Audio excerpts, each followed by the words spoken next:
What's up, everybody? It's Alan's Movie Talk, back at it again. And today we are going to be talking about my top 10 favorite films of 2024. And, with 2025, kicking into full gear, the new year, it's just time for one final video to look back on 2024 and tell you what, to me, were the best 10 movies of the year. Now, with that being said, this is my list. These are my personal favorite movies.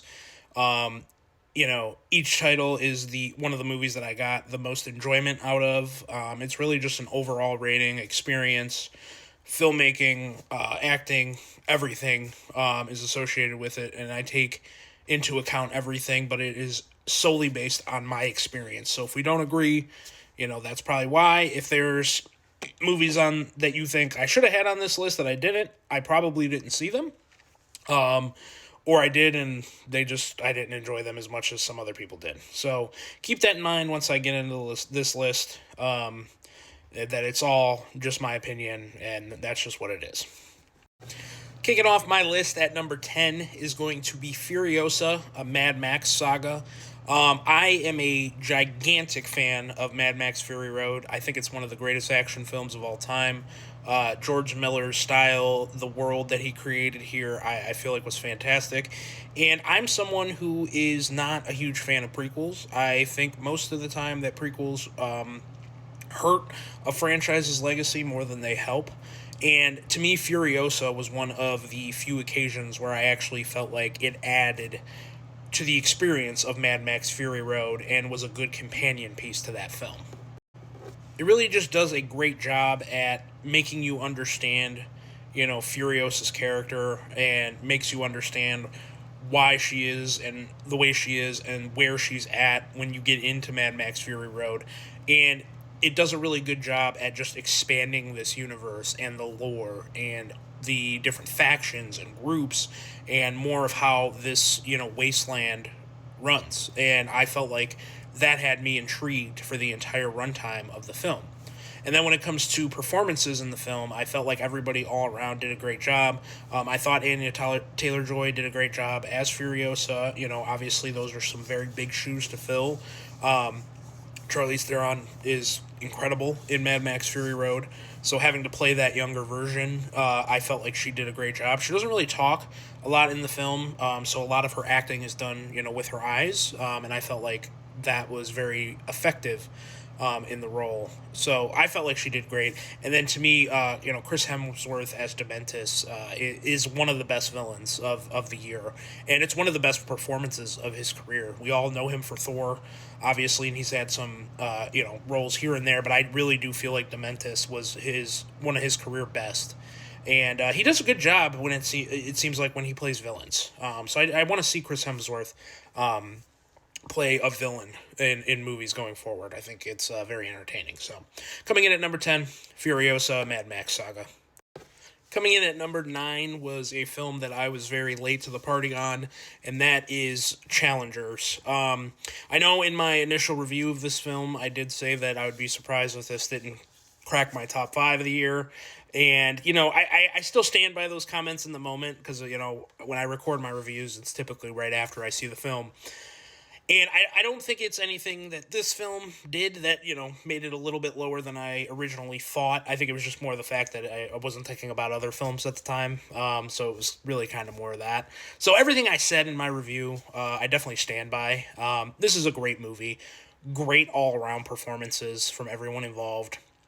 Great style of film and the way the cinematography is done, the way it's filmed, the way that it's in a non-linear storytelling perspective, where it kind of jumps back and forth in time. I felt like was done very effectively, and yeah, so really just the performances, the story was great, the script was fantastic, the conflict, everything involved with the story side of this film was done very well. I did feel like, it was hindered a little bit by the fact that you can't really root for any of these characters. Acting wise, they do great, but character wise, from a story perspective, they're all pretty much despicable people. But that makes the story very intriguing, right? Because you don't really know what's going to happen. There's a lot of parts and a lot of different moments in the film where things switch and perspectives change, and you think worse off of other characters than you did earlier in the film. So the movie is it's just a fun time, and it uses tennis effectively, right? It's not, I wouldn't consider this a sports movie or anything. It's very clearly a drama, but it uses the game of tennis to drive forward these characters in a very effective way. And it's a movie I definitely plan on rewatching. I have not yet since I initially saw it. But it's a very well done film and great performances all around. So coming in at number 9 is going to be Challengers. Coming in at number 8 is going to be Richard Linklater's new film Hitman, starring Glenn Powell and Adria Arjona. Don't know if I pronounced that name right, but we're just going to go with it. And this film is really great to me because, A, the performances from the two leads are fantastic. I mean, they have fantastic chemistry in the entire film. And romance-wise, is probably one of the better movies that I've seen this year. And what I like about this film and what I think it does so well is it doesn't just stick to one specific genre. In a lot of the parts of the movie, this is a romance movie. It's a comedy. It's a drama. Sometimes it's an action film. Sometimes it's a detective film. And it does a really good job of, not planning its, fork into one specific genre. And it really creates a unique experience for the film. I'm also someone who is just not typically a fan of streaming films. I don't typically like them really ever. I can't really think off the top of my head what my favorite streaming movie is ever. So, this one I know was not intentionally made, as like a Netflix movie or a streaming film, but it's definitely one of the better films that we've seen on the streaming service. And one of the things that highlights that is that this film is one of the examples that we've gotten this year, because we got 3, right? That Glenn Powell is just the next up and rising Hollywood star, right? There's not a lot of Hollywood stars left. I mean, there's only a few people that when you attach them to a movie that, it's going to get some recognition and notoriety because of that person. And Glenn Powell has become that. I mean, in this film, he basically has to play multiple different characters on multiple different occasions. And he just does such a good job. And he's so charismatic. He has chemistry with anyone. I mean, male, female, anything. Like I said, the two leads have great chemistry with one another in a relationship sense. But Glenn Powell just has chemistry with any of his co-stars. He there's no one you can't put him into a scene with where he's not gonna shine and have good scenes and good chemistry. So yeah, to me, Hitman was one of my bigger surprises of the film, and I very much enjoyed it, and I think it was Glenn Powell's best movie that he had this year. So Hitman comes in at number 8 for me. Coming in at number 7 is going to be the really surprise indie horror breakout franchise of the last couple years, and its newest installment, Terrifier 3. For me, I understand that this franchise in general is not for everyone. A lot of people aren't gonna love it, but what Damien Leone and the team involved in these films has done is essentially create a horror slasher icon in a time when that has not happened in so long. And the reason that it's happened, I think, in my opinion, is because the people involved with these films take such pride and have such a passion for this type of slasher film, the over-the-top gore, the comedic and horrific performance that we get from David Howard Thornton as Art the Clown is just something, and it's all done with a very low budget, with lower budgets than anything that you see nowadays in horror. I mean, just think about it.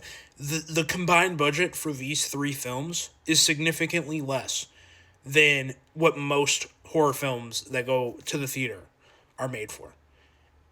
And yeah, I just don't. I'm always in awe as to how they created this character and this fan base. When I went to go see this movie, there was not one person on opening night who wasn't wearing some type of merch, Art the Clown merch. You know, whether it's sweaters, shirts, hoodies, pajamas, like there wasn't one person in the theater that didn't have Art the Clown. So, you know, that's talking about the franchise as a whole and the character as a whole.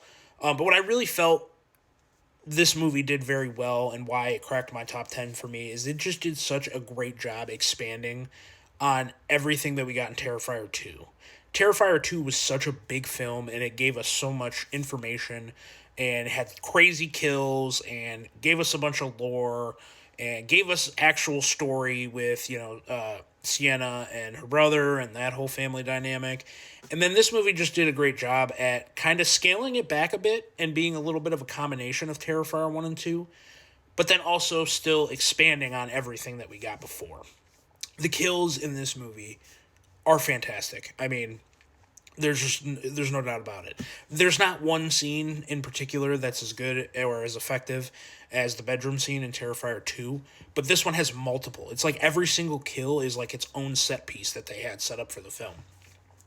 Sienna Shaw is one of the greatest final girls at this point of all time, and Art the Clown, one of the bigger horror icons now of all time. And David Howard Thornton's performance, the way that he doesn't talk, but is able to be straight up terrifying in a lot of scenes, but then also make you laugh out loud in other scenes. It's impeccable. His performance is so good. I could never imagine anybody else being in this role. So for me, all that combined, I kind of wanted to make this a little bit higher, but I decided no. From like a movie technical aspect, yeah, it's a little bit lower than these other films, and a lot of people probably wouldn't even put this in their top 10. But I'm such a horror slasher guy, and I love Art the Clown. I love what they've done with these Terrifier movies. I couldn't not put this in my top 10. So coming in at number 7 is going to be Terrifier 3.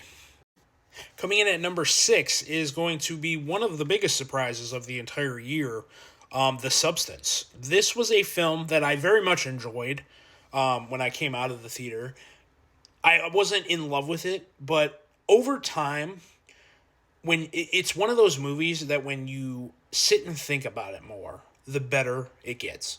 The body horror in this film is fantastic and is definitely the thing that you're going to talk about the most after seeing it. But the themes of this film about beauty standards, about how we perceive ourselves, and everything that it goes into in this film is the thing that I think is going to, down the line, make this film stand the test of time. The performances in this film are fantastic. Demi Moore, Margaret Qualley, both of them, I would be very surprised if both of them don't get Oscar nominations because they were both fantastic in this film. And again, I know I said it's the forefront. The body horror is some of the best body horror that I've ever seen in quite some time. I mean, a long time. So this was just such a surprise hit to me. And it's one, like I said, that even today, like to this day, like the more I sit on it, the more I like about it. And I originally, if you would have asked me like right after I saw it, if this was going to be in my top 10, I probably would have said no. But it's just a movie to me that the more I've thought about it, the more I've rewatched it, I just love it more and more every single time. So, yeah. Like I said, Oscar noms for Margaret Qualley, Demi Moore. Demi Moore probably should win. She might not, but she probably should. Tough year, though, so she might not. And, yeah, all around everything about this film, I love, and I've continued to love even more. So, coming in at number 6 is The Substance. Now, I know because for some reason the internet turned their back on this film that this might seem controversial to have this film in my top 5 and at number 5. But my number 5 is Deadpool and Wolverine. I mean, there's really not a whole lot that I can say about this film that hasn't already been said. For me, I'm almost 30 years old. I grew up. My introduction to the X-Men was that 2000s film with Hugh Jackman as Wolverine. So everything about this film encapsulates, joy for me. This was the most joy I felt watching a film this year. And yeah, it's from nostalgia, 100%. But even with that, the dynamic between these two was so much fun. I went and saw this with friends on opening night in the theater, and I just had such a blast. And it was because these two and their dynamic was so great. That's what the premise that this movie was presented us to as was Ryan Reynolds and Hugh Jackman finally getting a proper team up on screen together in the MCU, and I thought that they executed it flawlessly. Yes, could the story have been better? Yes. Could the story have been more complex? Yes.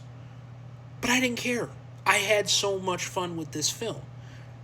The R rated, violent, curse word riddled film that we got, I had a blast with.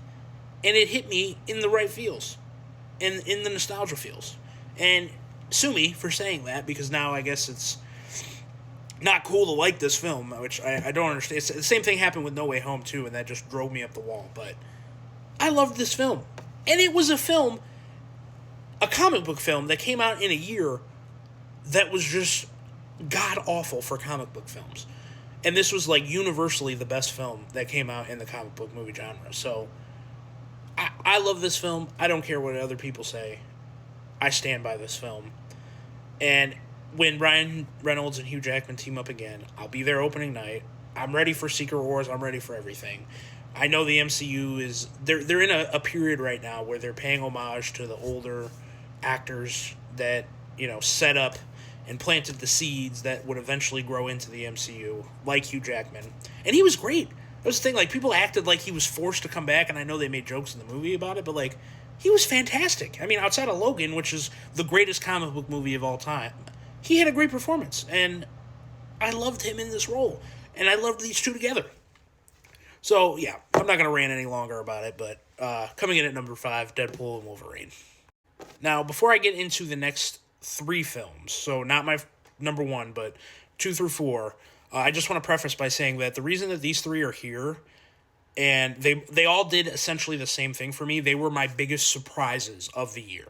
No, all 3 of these movies, I either had no or very limited expectations for, and they exceeded those expectations very much so. So just keep that in mind of why these are so high. Coming in at number 4 is going to be J.T. Molnar's Strange Darling. Now, like I said, these next couple films are all ones that were huge surprises to me. I had absolutely no expectation. I didn't even know about this film until the morning that I went to go see it. And I was recommended it by someone I trust, and they said, hey, don't watch the trailer, don't know anything about this film, go in blind, you will love this film.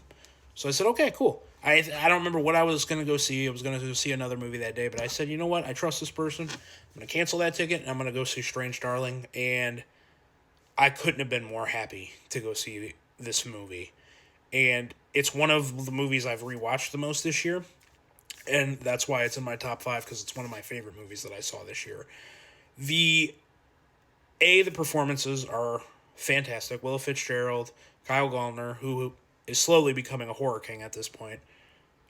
Their dynamic chemistry relationship in this film is great. It's a movie basically only with them two. There are a couple other characters, but no one of real significance. It's focused primarily on these two. And what this movie, I felt like, had a unique and fresh perspective to offer was that it was told in 6 chapters, but those 6 chapters were told out of order. So what that allowed the story to do was unfold in a way where you're presented with, I think you start off in like chapter 4 or 5 or 3 or something. Like pretty much the first, I think it was 3. It starts off in chapter 3. And it presents the situation that's going on between these two characters as one way. And then when you go back and forth and learn some more of the backstory and maybe some of the events that are happening past that, you then realize that the story that is being presented to you is not at all what you thought. And I just felt like that was such a...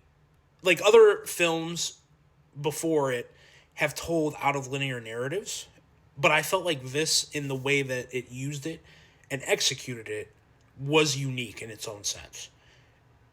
And I just loved that about this film, because you never knew where the story was going in this film. yeah, you can figure out little details here and there, but the overall narrative and where the story ends and where it goes, you cannot predict. And I love films like that do that and give you, to me, that's what gave this film a unique experience. And I love when a film does that, and we get new filmmakers like J.T. Mulner who swing for the fences and take risks in when they're not, big name directors or anything like that. So, yeah, number 4, Strange Darling. Love this film. Could not recommend it enough. Coming in at number 3 is going to be Anora. And just like Strange Darling, this was a film that pretty much was not on my radar. I had a little bit more time to watch the trailer and everything for it. But it was only on my radar for like a week before they did the wide release. And I had heard such great things about it. I know they were playing it at film festivals, and it was getting rave reviews for quite some time. And everything. So I went to go see this film, and I just loved it. Right, it's a tale of two halves. In the film, the first half ish, not really half, but like first hour, 45 minutes to an hour, is just a drug filled Cinderella story, sex filled Cinderella story, and then the tone just like drastically changes about 1/3 halfway through the film, and it becomes a lot deeper of a film than I really ever expected this to be, and would have assumed it ever would have been. And it's very funny. I mean, the humor in this is hilarious, especially with the characters who work for his parents. When they come into the fold, there's a lot of comedy that happens. Igor, one of the best characters I've seen this year, and that the way that the story unfolds, you kind of find out certain things and revelations happen, and it's just a great movie and a great performance from Mikey Madison. I talked about Demi Moore earlier, possibly not winning the Oscar. She's probably the one that's going to win, and it's earned, it's justified. Is it my pick personally? No, but I do feel that she proved, that she can carry a film herself, which she never really had done before. A lot of her films that she was in, she was a supporting role. So, this movie does such a great job, though, of dealing with its themes and the message essentially that it's bringing across, and it takes someone like Nora, who is a sex worker, and allows you to view how she operates in life from like a different perspective. And I always think movies are most effective when they take characters in certain professions or certain lifestyles and makes you see it from a different perspective and makes you say, hey, maybe I shouldn't look at that person in this way because they are a human being at the end of the day. So, yeah, the whole package with Anora was just fantastic. So, yeah, it's definitely one of the best films of the year and is my number 3. But coming in at number 2, and this is the biggest surprise of the year for me, is going to be Smile 2. And the reason I say that is I did like the original Smile. I didn't love it like some people in the horror community did. I thought it was good, and I thought it was effective, but I thought when I saw the trailers for this film that we were just going to get more of the same, and, I wasn't going to love it, I was just going to like it. And when I went and saw it, I absolutely loved it. There was really, like, I still to this day, like, try to think of negatives about this film. And the negative I came up with is that it is similar to the first film. But even that, I felt like it took everything that Smile 1 did and improved upon it and elevated it and made it better. And I feel like that has a lot to do with writer-director Parker Finn, where he just felt his most comfortable as a director in this film. And I don't know if this is true, I haven't heard this or anything, but it feels almost like the studio had a little bit more interference in part 1 with Smile, because there are, great ideas in that film, but it feels like it's a little bit limited by the story that they decided to tell. Whereas Smile 2 kind of feels like the movie that Parker Finn wanted to tell all along. And yeah, I I had such a great time with this film. And I was even in the camp where, like, do I really, like, after I saw it for the first time, I was like, do I really love this film this much? Or is it just because I wasn't expecting much and then it blew me away that first time?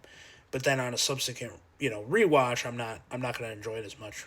No, I rewatched it and I'm like, everything I said originally about it was just reaffirmed in a rewatch. Naomi Scott, to me, is the best actress of the year. I know she's not, I don't even think she's going to get nominated, truthfully, because A, I don't think Paramount really did any type of like pushing for consideration for this film. And then B, horror tends to get snubbed when it comes to any type of awards in the acting department. But she is so good in this film.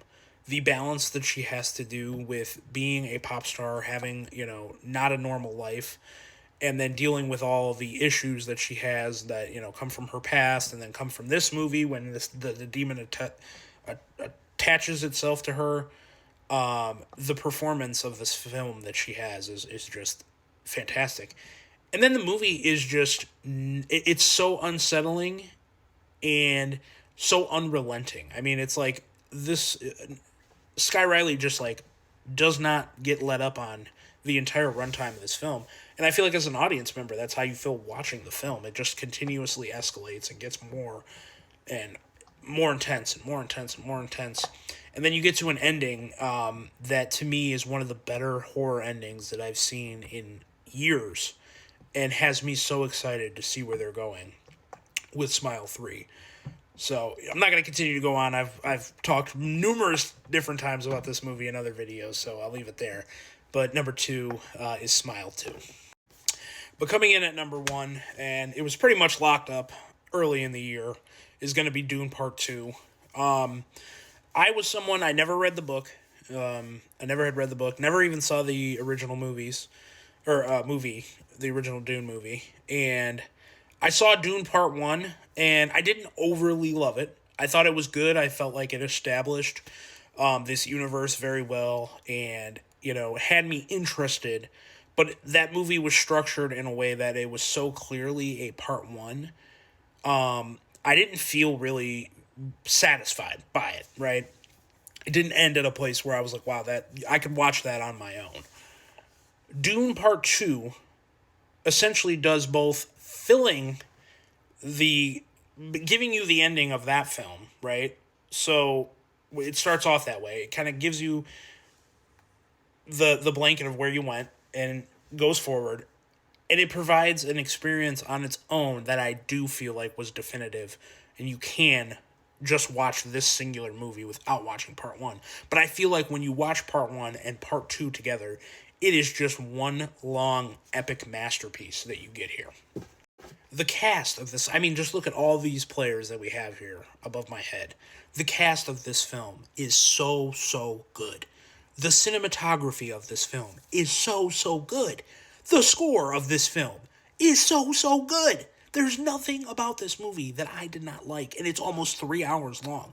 I'm usually someone that doesn't like long movies, but this movie I can sit through, and it goes through, and it goes so quick. I don't even look at the clock one time.